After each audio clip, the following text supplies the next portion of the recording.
Simba wa Yuda ni wewe, mwenye enzi ni wewe. Katika jina la Yesu Kristo tumeweza kumshukuru Bwana. As you have thanked God for yesterday's service, the service that we are doing today and hereafter shall be greater than the yesterday's service in the name of Jesus. You thank God for the women and men God will gather upon this mountain, great people, greater people, powerful people, people of influence, people of valor on the face of the earth in the mighty name of Jesus. You've thanked God for the income. I declare you will never lack in your life in the name of Jesus. As you thank God for the provision of the kingdom will be available for your personal provision in the name of Jesus. From this service you shall mount to greater heights in Jesus' mighty name. Please take your positions in the heavenly places in the next 15 minutes as we share and get the word of encouragement.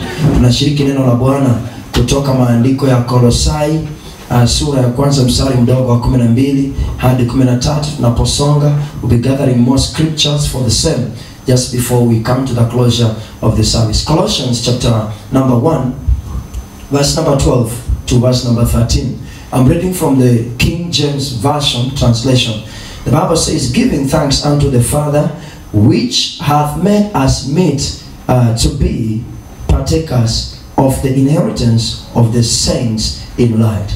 Yani shukran na ziwe kwa Mungu, ashukuriwe Mungu Baba wetu ambaye ametukusanya sisi kukuwa washirika katika urithi wa wapendwa katika mwangaza. I remember Jesus says that he is the light. So if God has gathered us here for the reason of being partakers of the inheritance of the light, then we are partakers of the inheritance of Christ. We are partakers of the inheritance of Christ. We are partakers of the inheritance of the kingdom of God. Because Christ comes and he says, the kingdom is not far away from you. The kingdom is here with you. So Jesus himself is the kingdom. So the kingdom of God is not a place we will go. Again, the kingdom of God is a man. And the man is Jesus. Amen. He comes down and he says the kingdom is here. So he brings the kingdom and he comes as the kingdom. Verse number 13.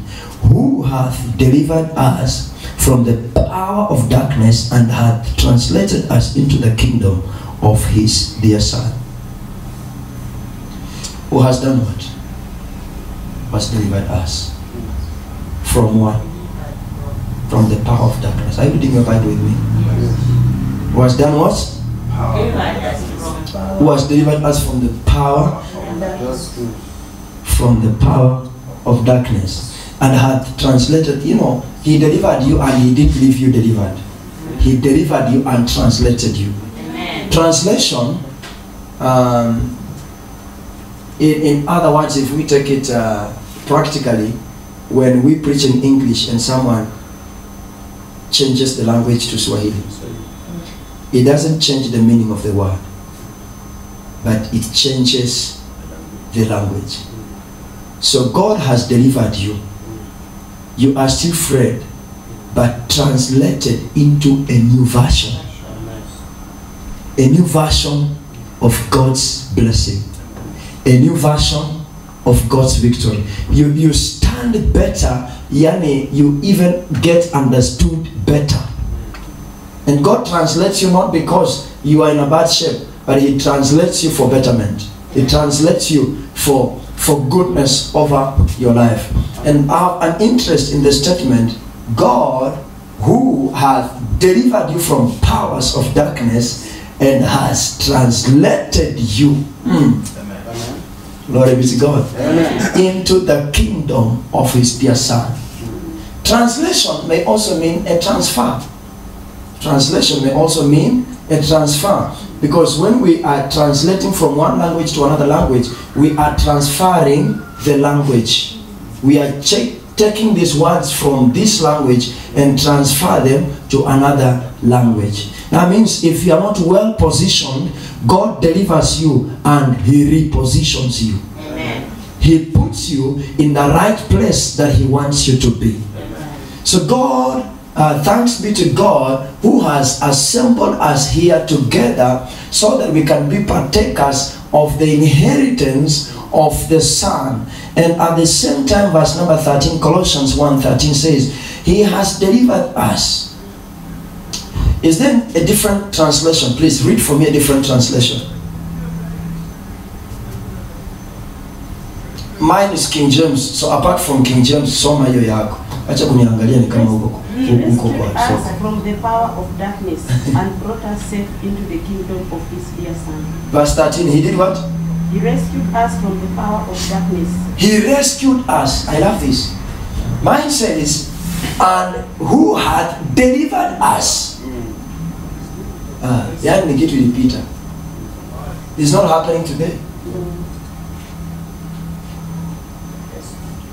Who rescued? Mwalimu wangu wa kizungu alinifundisha rescue is present. Ukiongeza D uko mwisho na kwa past tense. So who rescued? Aliyetukomboa. So God delivered us. And I love this because hapa the Bible doesn't say who sent angels to deliver us. The Bible doesn't say who sent His Son to deliver us. No. He did send the Son. Because He knew you are also a son in the kingdom. So He didn't send a brother to deliver you.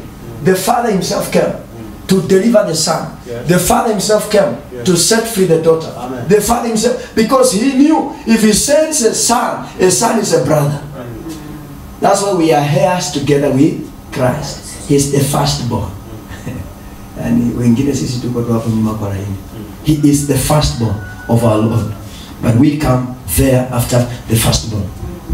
Now this means that you have been delivered from the powers of darkness and transferred into the kingdom of the Son by the Father Himself. He never sent anyone to you.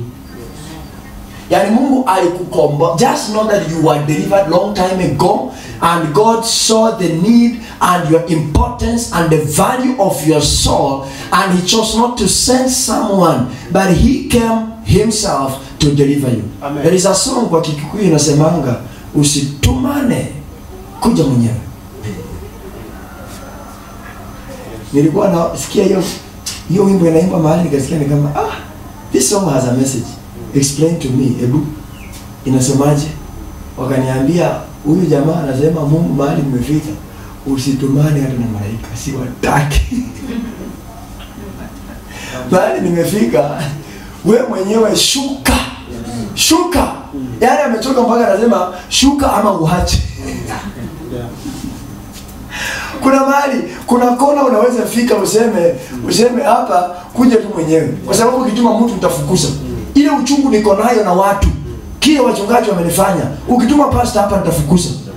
So usitumane, kuja mwenyewe, shuka mwenyewe. Sasa Mungu anasema hapa mwenyewe alishuka, akakukomboa, akakuweka huru. So the moment you know that you have been delivered from the power of darkness, this is the beginning of gaining dominance over the devil and his cohorts and darkness. Ukishajua umekombolewa, unakuwa na mamlaka ya kutembea na ujasiri kwa sababu wewe si mfungwa. I am no longer a captive of the enemy. I have been delivered by God Himself. I'm free. Amen. I'm free. You walk like a free element. Amen. In a free environment. Yani unaenda mahali unataka kwenda kwa sababu uko na dominion na uko na mamlaka. Deliverance is being set free from something to an extent that you are not again restrained within the brackets of the influence of that particular thing. Amen. So we have been rescued from the powers of darkness. Yes. So if you tell me today that pastor kuna vile shetani amenifunga, is because you are ignorant of the scripture.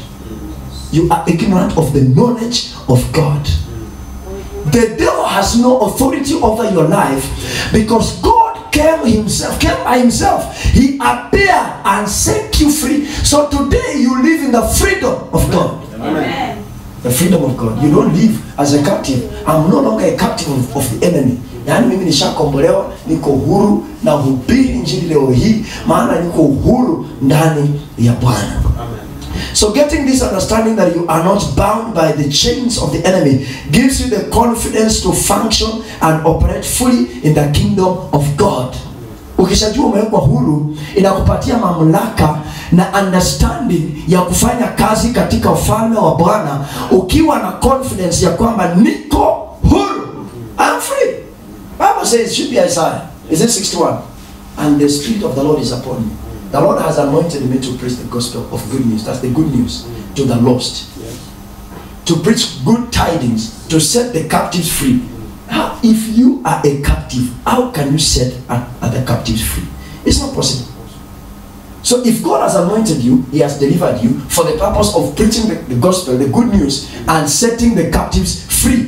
Kwa hivyo wewe ukiwa hapa leo hii, you are born again, full of the Holy Spirit. Don't be talking about captivity. Talk about freedom.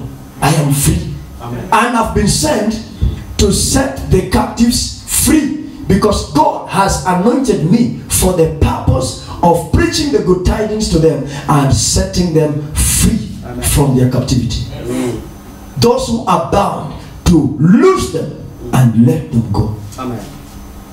You can't be bound and you're setting others free. What will you be using? Kwa sababu, you know, when the Bible talks about being a captive and being bound, in those olden days kulikuweko na human trafficking. So what was happening is, like when Paul and Silas were taken into into jail, they were taken captive, na kulikuanga na mbao imewekwa chini, unaingiza miguu ndani na wanafunga, so that your feet are bound and your hands are also bound.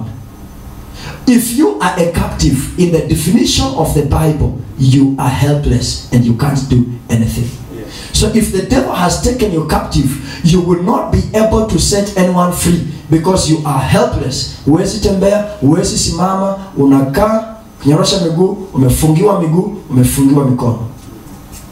And sometimes wanaweza kufungia tu mdomo. Kimemwambia open your mouth and see what will happen to you.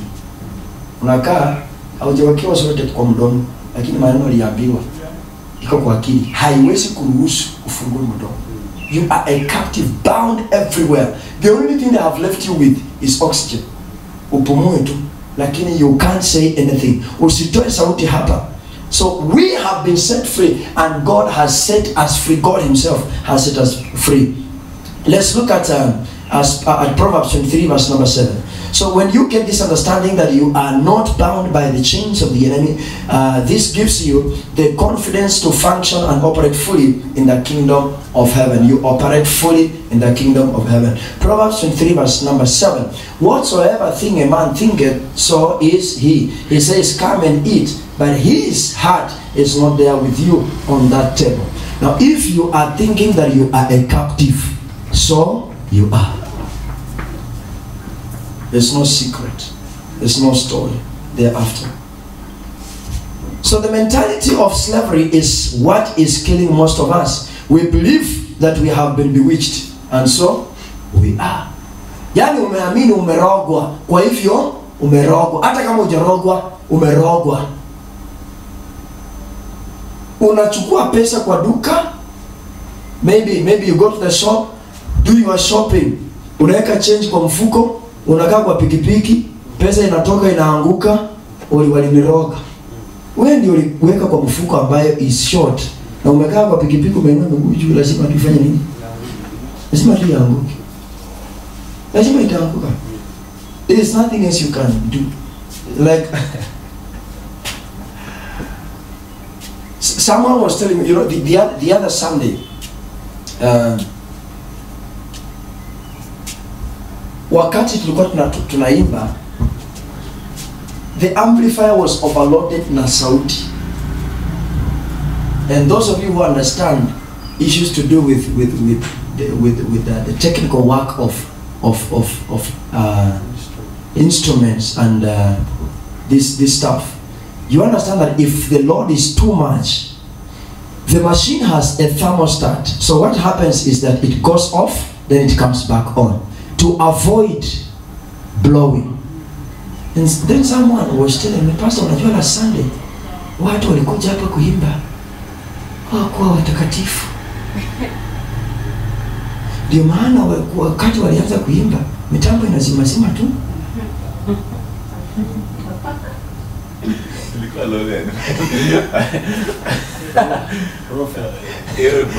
So, the mentality of the individual is to demonize everything.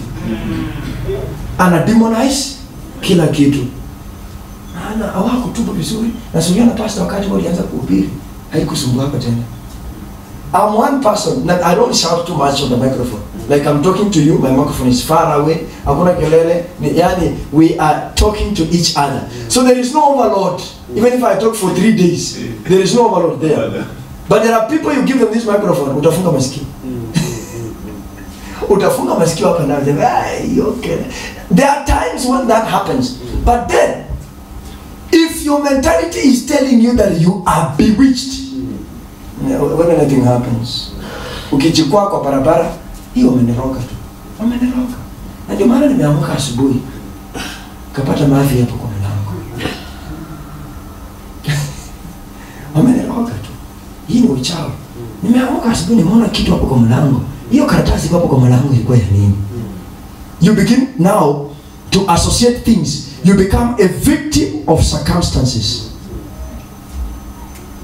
Mtu alikupigia tu simu saa 11 asubuhi na alipiga ya nini? Alipiga ya nini? Huyu lazima tu alikuwa ameweka dawa kwa mdomo. Ndiye akanipigia. Hiyo simu imeniletea shida the whole day, sijakuwa na amani. Alikuwa amekula kadawa kwa mdomo, ndiye akanipigia simu. Siku hizi watu wanarogia watu kwa simu. Nakujaje? Hiyo simu nakujaje? If you believe that you are bound, you will be bound. Yes. So never believe that you are bound. Believe that you are free. Why should you believe that you are free? Because God Himself in Colossians 1:12-13, God Himself came and He set you free. Am I talking to someone? Amen. He came and Set us free. so there is no one that can or should talk about you being bound, because the Lord has set you free. So believe that you are free from demonic oppression, and so you will be free. Believe. It's a matter of believing. A matter of believing. And when you become born again, you are delivered from the power of darkness into the kingdom of our Lord Jesus Christ. That's what verse 13 says. Look at 2 Corinthians 5:16-18. 2 Corinthians 5:16-18. So from now on, we regard no one according to the flesh.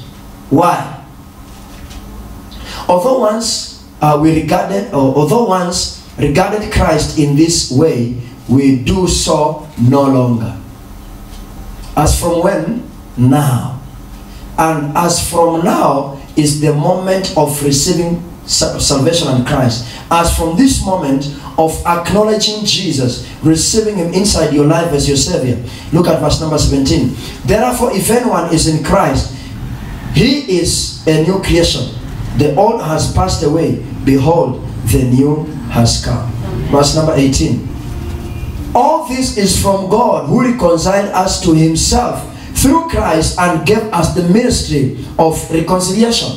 At the moment you get reconciled with Christ, the past is gone. And now, verse number 16, we regard no one as a slave, because you have received the light, you have entered into Christ, who is the light, who is salvation. And thus from the powers of darkness, you are no longer there, because you have left the place of the dark and you have entered the place of the light. You have left darkness and entered into Christ. So the oppression of the powers of the enemy can no longer have fire, force and power and manifestation over your life, because you are no longer in darkness, but you are in the light of God. The light of God. I am in the light of God. Glory be to God. This is the knowledge that you need in order to fight the lies of the enemy.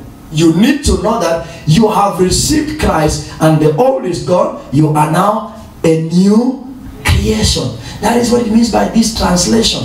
A new creation in the Lord. A new creation in the Lord. The deceptions and the lies of the enemy are that you may believe that you need other kinds of deliverance before you can be free.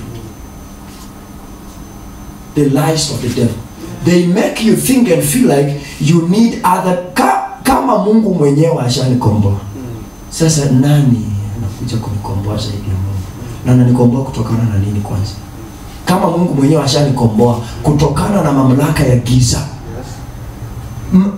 Yani ukombozi mwingine unatokea wapi? And the Lord himself has delivered me. So get the understanding that God has already delivered you. You live in the light of God. I declare this morning you are delivered from generational curses. Amen. You are delivered from generational diseases in your bloodline. Amen. You are delivered from all forms of demonic oppression in the mighty name of Jesus. Amen. So whenever you see people telling you that you are full of demons, just ask yourself, has God delivered me or not? If you have the understanding that God has delivered me, then you are free from the powers of darkness. All these gymnastics we see, they become small. Colossians 1:13 should be the application of our lives. When we are praying, we pray, Lord, we have dominion over the works of the enemy in you because you have delivered us and set us free. Let's just look at John 8:36. King James Version. If the Son sets you free, therefore, then you are free indeed. Yani, Yesu akikiweka huru, uko huru kabisa. There's no more captivity. When Jesus sets you free, you are free indeed. Free indeed. Let's close with maybe Luke 10:18 and 19. Luke 10:18 and 19. Be a student of the word of God and never allow the enemy to deceive you, and you will continually reign over the enemy. Now Luke 10:18 and 19 says, so he told them, I saw Satan fall like lightning from heaven. Verse number 19. Behold, I have given you authority to tread on snakes and scorpions and over all the power of the enemy. Nothing will harm you. Nothing will do what? Harm you. Mark 16:17-18. And these signs will accompany those, they will follow those who believe in my name. They will drive out demons. They will speak in new tongues. 18. They will pick up snakes and they will pick up snakes with their hands, and if they drink any deadly poison, it will not harm them. They will lay their hands on the sick and they will be made well. Najua kuna mtu anasema pastor, hapo kwa kushika nyoka bado. Hapo kwa kushika nyoka na mkono. Hapo kwa kushika nyoka na mkono. Hapo bado. And the scripture says, and those who believe in him, the signs will follow them. They shall cast out demons, and they are going to pick up snakes with their bare hands, and the snakes will not bite them. They shall drink any deadly poison, and it will not harm them. They will lay their hands on the sick, and they will recover. Amen. Am I talking to someone? Amen. Yes. Every kind of definition of deliverance that we have today is not deliverance. It's not deliverance. Because deliverance is being set free from the powers of darkness, and God has already done that the moment he has translated us from the secular world into the kingdom of God. Any other process you see, all those gymnastics are called demon casting. And they are not for special people. They are the proof of the power of a believer in God. The authority of a believer in God. As long as you're born again, as long as you have received Christ in you, you have received the power of God to cast out. To those who believe, not to those who are bishops, not to those who are pastors, not to those who preach, to those who believe. Do you believe in Christ? Amen. You can cast out demons. Amen. It's not a special assignment. Amen. It's not a special assignment for some special people. No, I'm born again. I am delivered. I am set free. I have the authority. I have the power to cast out demons. Amen. So the process is not deliverance. The process is demon casting. And trust me in this, I don't believe that everybody has a demon. I don't believe. It's what I believe. If you fall, you can fall under two reasons. One, you can be slain by the power of God. And two, it might be the possession, or you are possessed by the powers of the enemy. And that means your salvation is questionable. It's questionable. Your salvation is questionable. Am I taking to that man? Yes. If your salvation is questionable, there is room for the devil to enter. If your salvation is sealed and you stand right, just tell me the truth. Where can the devil share a house with Christ? Inside you, the temple of the Holy Spirit. You? No. It's not possible. It's not possible.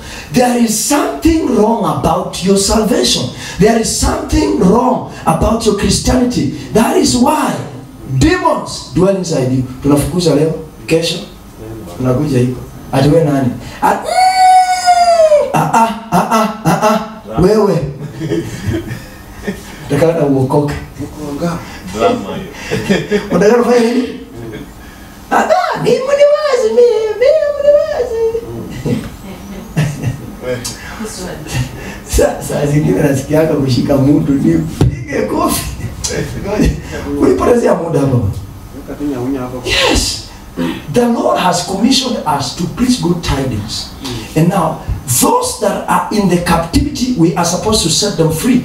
And that is not the assignment of a preacher to set people who have been set free again. Because after the freedom of God, which other freedom do you want? Get the word and worship God. Pray. Leave us to set free the captives that have not yet been translated into the kingdom. But if you are translated into the kingdom, stand right with God. Because the difference was done. The day you are translated, you are set apart, you are set free, and you live in the freedom of God today. Glory be to God. Amen. So people can fall under the power of God. They can be slain under the power of God. And I believe if you are born again, that's why I'm not always in a hurry when I see one fall. Why? Because if you are born again and you are in Christ, I'll give you time to see whether this is God or is the devil. But I don't believe that will be happening to such like people. I know you, I see you here, I see you here. People who go like,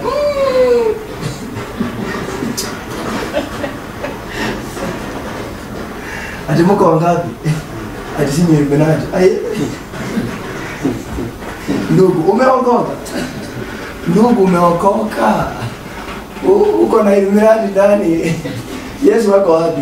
Uliweka wapi Yesu kwanza? Ndio hii Illuminati kaingia ndani. Ati sisi ni lechoni, sisi nyinyi ni lechoni. Okay, sawa. Huyu ndugu alikuwa na Yesu hapa ndani. Alipeleka wapi Yesu? That is the question. Unafaa kujiulize.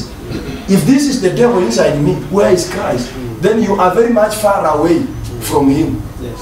You went back like a dog and ate your own vomit. Rise up on your feet. Say after me, I am totally delivered. I am totally delivered from the works of the devil. from the works of the devil. In the mighty name of Jesus. Just open your mouth and thank God for the deliverance. Thank Him for the deliverance. Mwambie tu Mungu asante kwa ukombozi. Umenikomboa, umeniweka huru. Mimi niko na amani. I'm set free from the captivity of the enemy. In the name of Jesus. Thank you, precious Lord. Lift up your hands to God. Father, we thank you for the deliverance you've given unto us. Thank you for these people in this sanctuary this morning. Because you delivered them, you set them apart, just from the work of the enemy, and you position them, you translated them, you replaced them, and you repositioned them inside the kingdom of your Son. And Father, I want to thank you for this kingdom, because inside the kingdom they are safe. I declare and decree that this deliverance is going to stay and dwell over their lives in the name of Jesus. Release the power from above over their lives, of God. And this deliverance shall be a pillar over their lives, and they will stand out even to set the captives free as they preach the gospel and the good news to them in the mighty name of Jesus. I declare and decree that anyone that is in captivity in the things of the world, I declare your freedom right now in the name of Jesus Christ. I declare by the grace of God, as you go from here, you are blessed of the Lord. In the place of business, you are blessed. In the place of the office, you are blessed. At the marketplace, you are blessed. On the road, you are blessed. On the farm, you are blessed. In the house, you are blessed. Anywhere you go, the favor and the blessing of God will answer over your life in the mighty name of Jesus Christ. And Heavenly Father, this morning we sanctify this oil into holy anointing oil. We receive this oil for this new week, precious Father. This marking the 7th day of our 7 days of spiritual week of reinforcement. I declare rest over each and every soul in the name of Jesus. By this oil, freedom is answering. By this oil, rest is answering from every struggle of your life in the name of Jesus Christ. We thank you and we bless you, Father. As we receive this oil, let your glory come down upon our lives. It is in Jesus' mighty name we have prayed. Lord, I declare rest in the name of Jesus. Please come and receive the oil. I release the anointing for rest in the name of Jesus. Rest from every manner of struggle. Rest from every nature of struggle in the name of Jesus. Rest from every nature of struggle. Rest from every nature of struggle. Rest from every nature of struggle. Rest from every nature of struggle in the name of Jesus. Every kind of struggle, I declare rest in the name of Jesus. I declare rest upon this altar from every nature of struggle in the mighty name of Jesus. Rest upon this altar in Jesus' precious name. I decree the rest of the Lord. Oh, Shakata, we are resting from every struggle of our lives. In the name of Jesus. Thank you, precious Father. Now, you God bless in the mighty name of Jesus. May the Lord do you good in Jesus' precious name. It's in Jesus' name we have prayed. Please, let's remember to be here as we climax our 7 days of spiritual week of reinforcement. Jioni saa 11 hadi saa 12 tuingie hapa, alafu tukafanya the icing on the cake with the prayer of thanksgiving in the evening. And now may the grace and the love of God and the fellowship of the Holy Spirit be with us now and forever. Amen. Shalom, and thank you for coming. God bless you. Yare. Hallelujah. Salimia mtu mwambie wewe ushakombolewa kitambo. Kitambo sana. Mwambie zaidi ya miaka 2000. Ukombozi ulifika kitambo baba. Ni kutembea kwa uhuru. Umekombolewa. Shakombolewa kitambo. Hallelujah. Mama, nishakombolewa. Amina. Nishakombolewa. Amen. Amen. Bolivia, nishakombolewa. Hai, nishakombolewa mama. Waimbaji, kombozi mwaja. Nabii Yeremia katika manabii wote. Yeremia.